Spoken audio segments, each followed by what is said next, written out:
जलदिंडी प्रतिष्ठान आपल्या जलदिंडी प्रतिष्ठान आपल्या सर्वांचं सहर्ष स्वागत. जलदिंडी प्रतिष्ठान आपलं सहर्ष स्वागत करत आहे. मी आता जलकुंभाचं एकत्रीकरण करण्याची विनंती मान्यवरांना करतोय.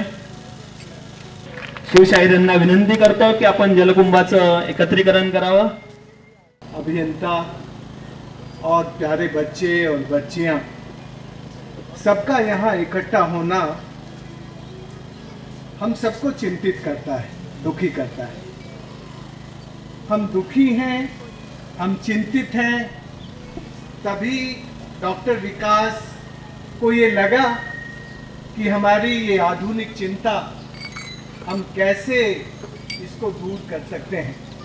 मुझे बैठे बैठे याद आ रहा था कि यदि आज हमारे बीच संत शिरोमणि ज्ञानेश्वर जीवित होते तो क्या ऐसी इंद्रायणी के किनारे बैठ के वो साधना कर सकते थे? कदाचित नहीं. वो जब यहाँ आए तब इंद्रायणी पवित्र नदी थी और ये हरा भरा इलाका था. धरती की हरियाली और इंद्रायणी की पवित्रता संत ज्ञानेश्वर जी को यहाँ ले आई.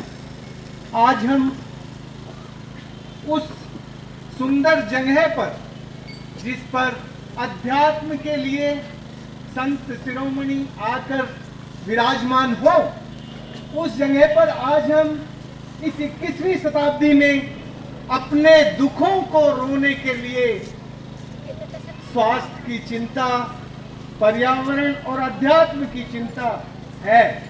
इसका मतलब ये कि हमारा अध्यात्म, हमारा स्वास्थ्य और हमारा पर्यावरण, ये तीनों खतरे में है.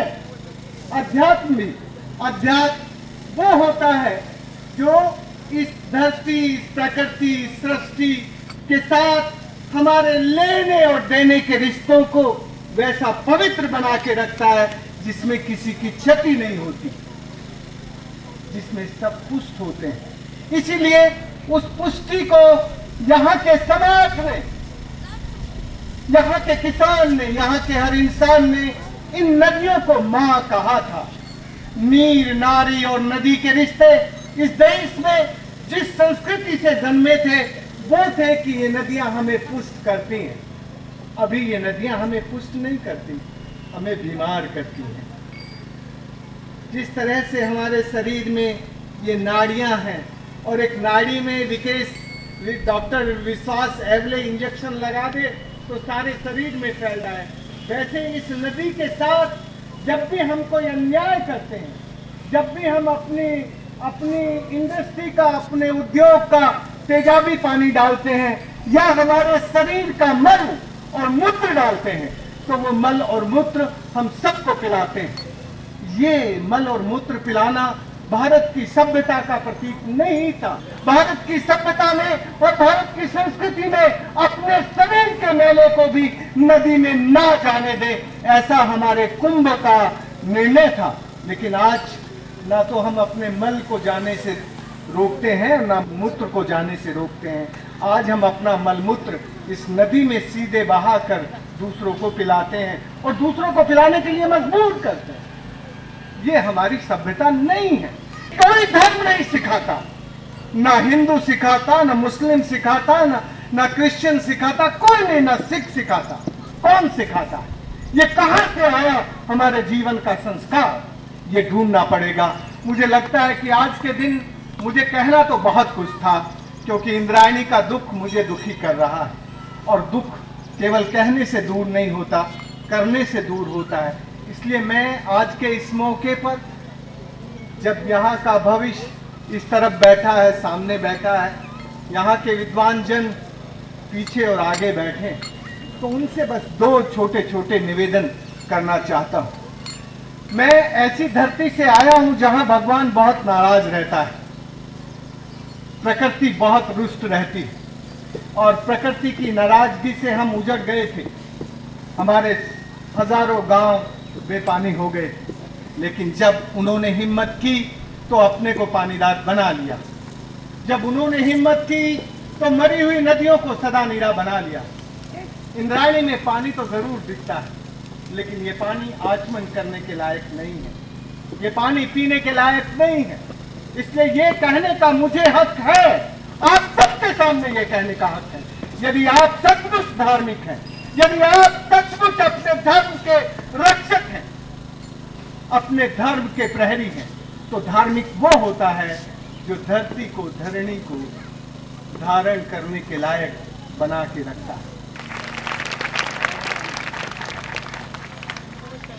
संतों की जिम्मेदारी थी कि अपनी नदियों को पवित्र बना के रखें, और संत खुद अपने स्थानों का कोई भी मैला नदी में नहीं जाने देते थे।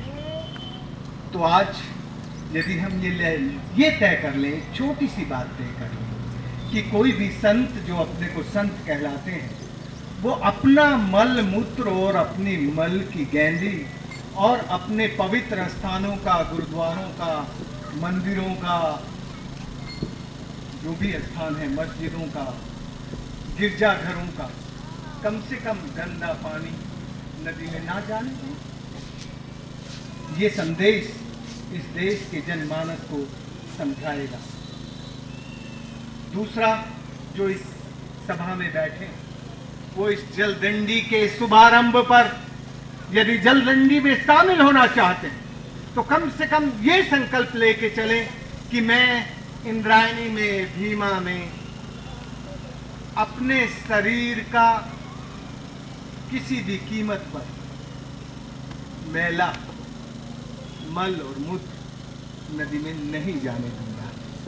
हम लोग बेशर्म हो गए हैं, ये जो 50 साल से ऊपर हैं वो बेशर्म हो गए हैं कि अपनी अगली पीढ़ी को वैसी नदी देकर नहीं देना चाहते जैसी नदी हमें मिली थी। ये नदी हमें जब हम इस उम्र के थे वैसी नहीं थी, हमने किए है इस नदी को गंदा।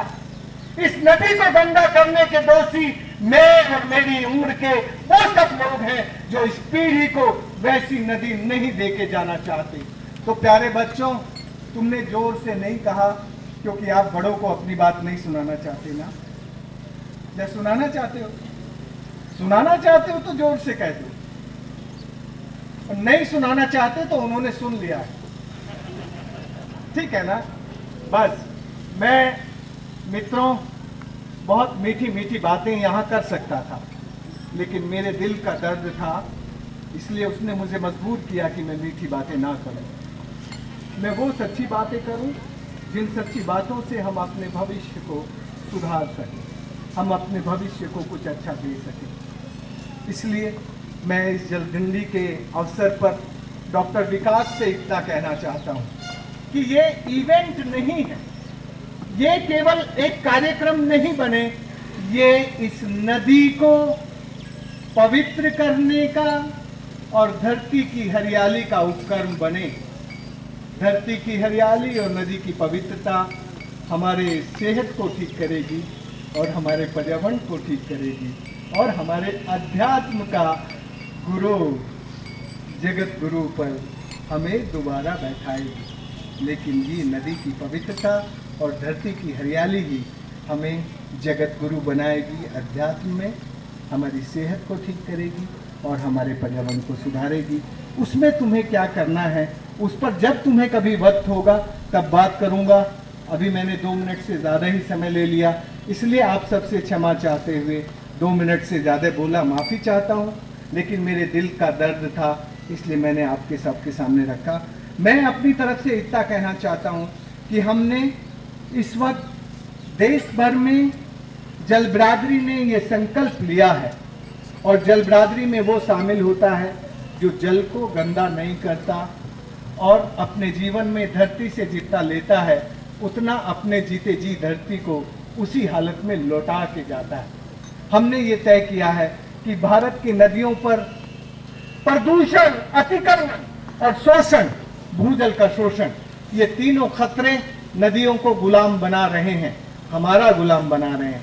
नदियों की आज़ादी का आंदोलन हम लोगों ने देश भर में खड़ा किया है। हम चाहेंगे कि ये जलदंडी नदी आज़ादी का आंदोलन बने। धन्यवाद।